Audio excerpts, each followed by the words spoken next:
各位，呢個全程嘅 TK11-8，佢個接收能力咧，如果按照原裝天線咧，係唔 OK 嘅。咁咧，而家咧就自己要改裝一條天線嚇，改裝呢條天線咧。呢條天線改裝呢條天線咧，俾你哋睇下。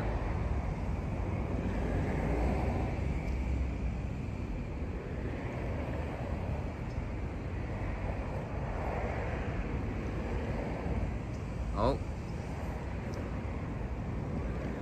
關鍵係喺呢度啊！關鍵係呢度啊，仲有下邊呢度。咁經過咁樣改裝之後咧，佢嘅接收能力咧係超強嘅，啊，咁咧就呢個咧就效果點咧？好，嗱睇睇先嚇，7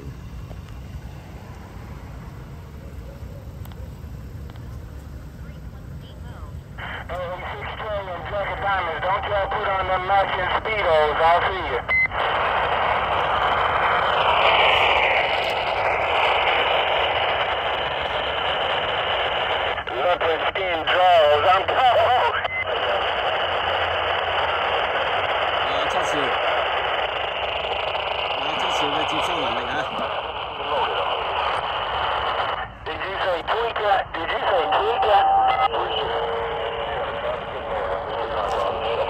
經過咁改裝嘅天線咧，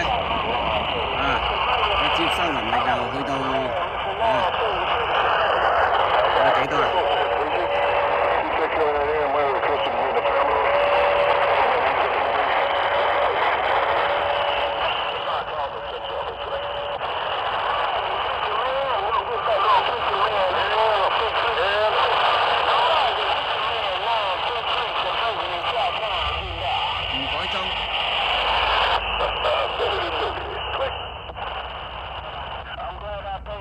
如果唔改裝咧，佢呢個接收能力啊，係基本上收唔到嘅嚇。原裝嘅天線，呢個叫做自己改裝嘅 DIY 啊。關鍵喺呢度啊，呢度可以升高啊，可以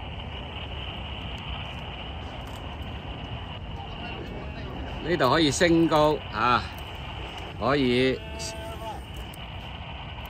OK。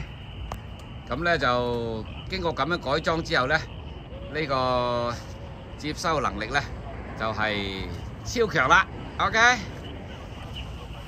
感謝你的收看啊 ，M 哥，哎呀，效果怎麼樣呢？哎。